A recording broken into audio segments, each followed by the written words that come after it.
Okay, तो ये है गुलीवर, शर्मीला, आलसी और डरपोक इंसान। सुबह 7 बजे उठकर इसे जाना होता है अपने ऑफिस, क्योंकि न्यूयॉर्क सिटी की एक न्यूज़पेपर कंपनी में गुलीवर करता है जॉब, वो भी सिर्फ मेलिंग डिपार्टमेंट का हेड बनकर। अब एक दिन गुलीवर के ऑफिस में डैन क्विंट नाम का एक नया एम्प्लॉयर आता है, जिसकी गुलीवर से दोस्ती हो जाती है। अब क्योंकि गुलीवर उसका सीनियर है और डैन उसका जूनियर, इसलिए गुलीवर खुद को ओवर स्मार्ट दिखाने की कोशिश करता है, जो कि असल में वो एक फुद्दू किस्म का आदमी है। और ये है मिस डार्सी, जिसके ऊपर गुलीवर अपनी जान छिड़कता है। कई सालों से बेचारा डार्सी के साथ स्वयंवर रचाने के सपने देख रहा है, लेकिन दिल की बात जुबां तक लाने की हिम्मत कहाँ बेचारे में। अब एक दिन गुलीवर के पास डैन आता है एक नोटिस लेकर और उसे बताता है कि मेरा प्रमोशन हो चुका है, आज से मैं इस मेलिंग डिपार्टमेंट का हेड हूँ और अब से तुम मेरे जूनियर हो। ये जानने के बाद बेचारे गुलीवर को शौक लगता है, क्योंकि सालों से वो इस ऑफिस में रगड़ रहा है, लेकिन उसका तो कभी प्रमोशन नहीं हुआ और ये कल का लौंडा आते ही बाजी मार गया। गुलीवर का लटका हुआ चेहरा देख डैन उससे कहता है कि बेटा, तुम्हारे अंदर कोई कमी नहीं है, बस तुम हो एक फट्टू इंसान जो कभी अपने लिए कुछ भी नहीं बोल पाता, और इसीलिए आज तक डार्सी भी तुमसे दूर है। अगर ऐसा ही रहा तो वो जाएगी किसी और के साथ और तुम करना प्यार उसके बच्चों के साथ। अब क्योंकि डैन ने गुलीवर की हिम्मत को ललकारा था, इसलिए गुलीवर को आता है गुस्सा और वो पूरी हिम्मत के साथ जा पहुंचता है डार्सी के ऑफिस में। लगता है आज तो गुलीवर अपने दिल की बात कह कर ही रहेगा, लेकिन ये क्या, गुलीवर की तो फिर से हवा निकल गई और वो दुम दबा के ऑफिस से जाने लगा। तभी डार्सी की नजर गुलीवर पर पड़ती है और वो उससे पूछती है, तुम यहाँ पर कैसे आए मोटू राम। अब बेचारा गुलीवर हड़बड़ी में एक ट्रैवलिंग फॉर्म उठा लेता है। ये देख डार्सी उससे कहती है, अरे वाह, तुम्हारा भी ट्रैवलिंग में इंटरेस्ट है, और गुलीवर को ट्रैवलिंग के ऊपर कुछ आर्टिकल लिखने को कह देती है। गुलीवर बेचारा, जो कभी न्यूयॉर्क से बाहर ही नहीं गया, वो कैसे ट्रैवलिंग पर कुछ भी लिख सकता था, पर क्योंकि डार्सी मैडम ने कहा है, इसलिए गुलीवर पीछे भी तो नहीं हट सकता था। घर पहुंचकर गुलीवर का हाल कुछ यूं होता है कि आगे कुआं पीछे खाई, हर तरफ से आफत आई। लेकिन फिर गुलीवर को आता है एक आइडिया और कंप्यूटर पे जाकर वो शुरू करता है कॉपी पेस्ट का काम।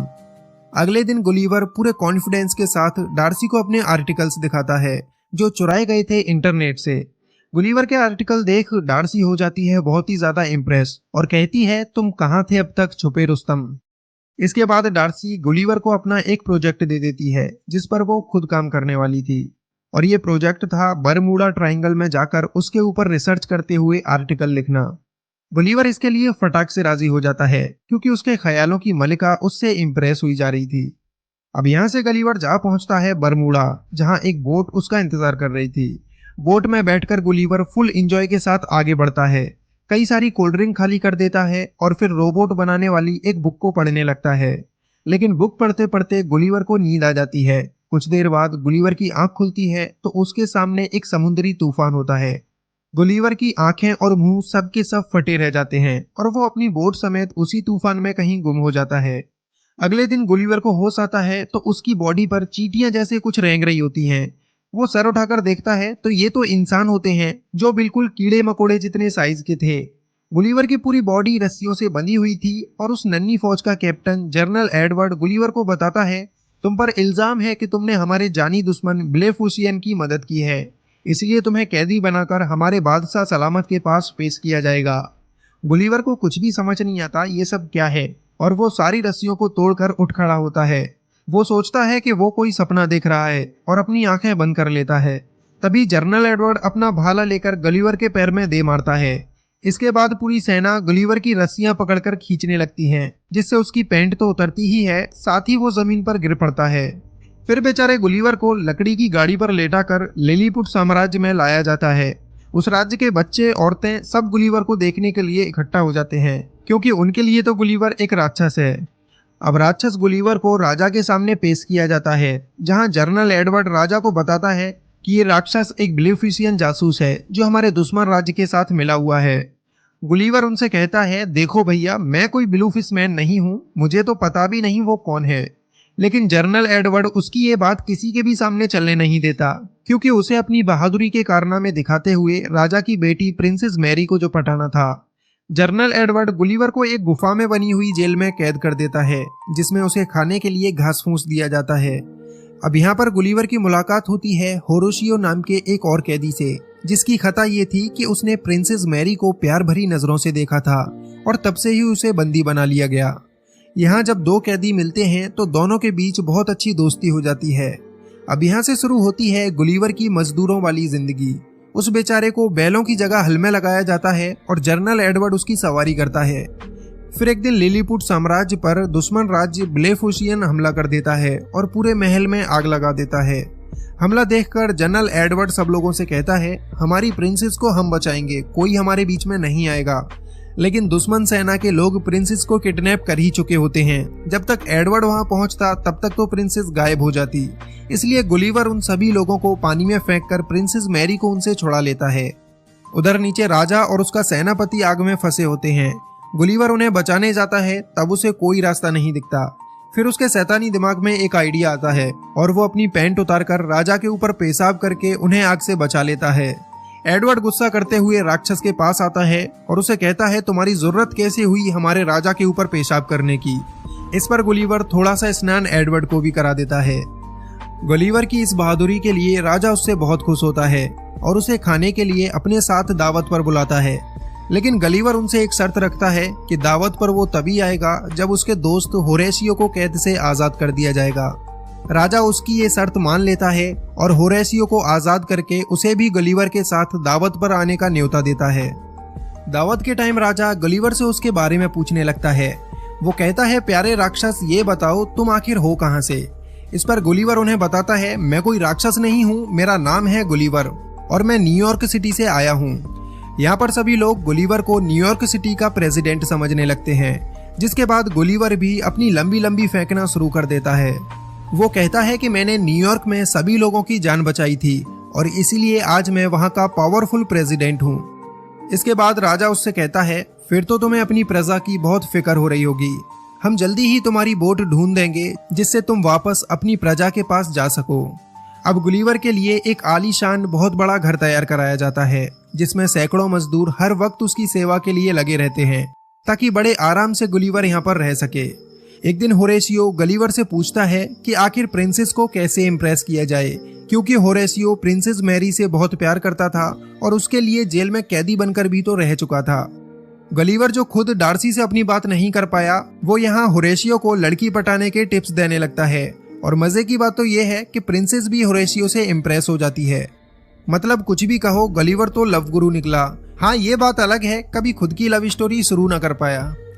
अब रात को ही जनरल एडवर्ड गुलिवर की बोट को ढूंढ निकालता है, क्योंकि वो जल्द से जल्द गुलिवर को यहाँ से भगाना चाहता था। खबर सुनते ही गुलिवर काफी खुश होता है, क्योंकि वो अब अपने घर डार्सी के पास जा सकता था। गलीवर आकर देखता है तो उसकी बोट टूटी हुई पड़ी थी, जिसे सही होने में कम से कम 1 हफ्ते का वक्त लगेगा। तभी उन लोगों को वहां पर गुलिवर का फोन भी पड़ा मिलता है, जो अभी तक ऑन था। गुलिवर अपना फोन उठाता है तो उसमें 12 वॉइस मैसेज पड़े थे, जो कि डार्सी के थे। डार्सी को ये पता चल चुका था कि गलीवर ने वो सारे आर्टिकल इंटरनेट से कॉपी किए थे, इसलिए वो गलीवर से काफी ज्यादा गुस्सा थी। वॉइस मैसेजेस सुनने के बाद गलीवर की हालत खराब हो जाती है। वो अब डार्सी का सामना नहीं करना चाहता था, इसलिए लिलीपुट में रुकने का ही मन बना लेता है।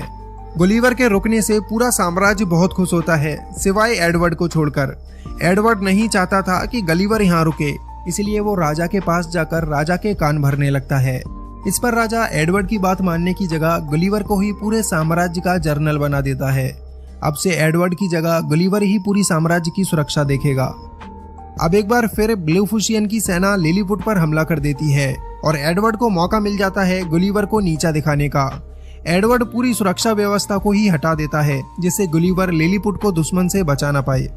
हमले की खबर सुनकर गुलिवर दुश्मनों को रोकने के लिए आता है और अपने कपड़े उतारकर पानी में घुस जाता है।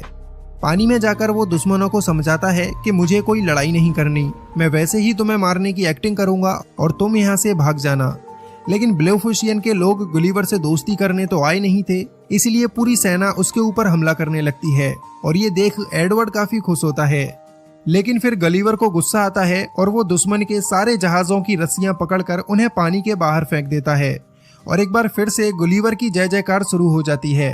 राजा एक बार फिर गुलिवर से काफी खुश हो जाता है।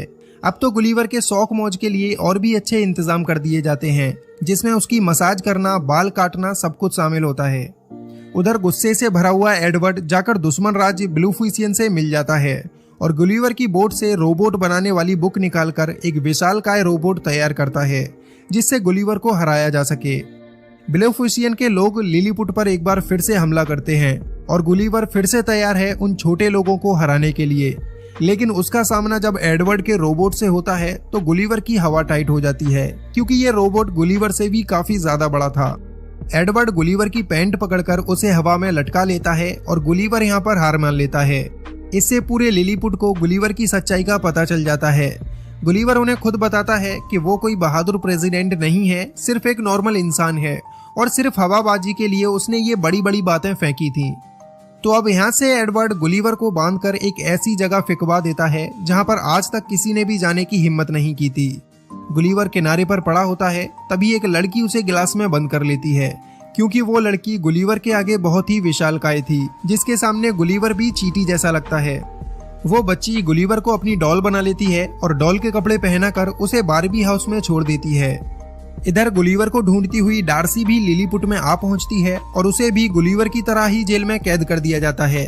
डार्सी को देखकर होरेशियो वहां से गुलिवर के पास जा पहुंचता है और उसे बताता है कि तुम्हें ढूंढते हुए डार्सी यहाँ पर आई थी और एडवर्ड ने राजा के साथ उसे भी बंदी बना लिया है। ये सुनते ही गुलिवर डार्सी को बचाने के लिए निकल पड़ता है। जेल में आकर गुलिवर डार्सी से मिलता है, तब डार्सी उसके ऊपर गुस्सा करने लगती है। वो कहती है कि सच सच बताओ ये सब छोटे लोग कौन हैं। यहाँ पर गुलिवर डार्सी को शांत करता है और उसे सब कुछ बता देता है कि उसने डार्सी से झूठ क्यों बोला था और वो उसे कितना प्यार करता है। डार्सी के मिलते ही गुलिवर के अंदर जुनून आ जाता है और वो अब डिसाइड करता है कि वो एडवर्ड से लड़कर लिलीपुट को दुश्मनों से आजाद कराएगा। अगले दिन फिर से रोबोट और गुलिवर का सामना होता है। रोबोट फिर से गुलिवर को मारने लगता है क्योंकि एडवर्ड ने उसे और भी ज्यादा एडवांस कर दिया था। रोबोट बार बार गुलिवर के करंट लगा रहा था जिससे गुलिवर उसका कुछ नहीं बिगाड़ पा रहा था। लेकिन फिर होरेशियो के दिमाग की बत्ती जलती है और वो एक रस्सी पे लटक कर रोबोट के अंदर घुस जाता है। अंदर जाकर होरेशियो रोबोट के वायर काट देता है जिससे अब रोबोट गुलिवर के करंट नहीं लगा पाता। मौका मिलते ही गुलिवर रोबोट के ऊपर हावी हो जाता है और बड़ी ही आसानी से वो मार मार कर रोबोट को खत्म कर देता है। लिलीपुट की पूरी प्रजा गुलिवर के लिए जोरदार तालियां बजाती है, साथ में होरेशियो के ऊपर भी फूल फेंके जाते हैं।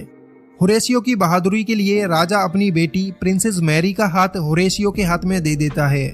उधर डार्सी भी गुलिवर के झूठ के लिए उसे माफ कर देती है और उसका प्रपोजल एक्सेप्ट करती है। इसी हैप्पी एंडिंग के साथ ये मूवी यहीं पर खत्म हो जाती है।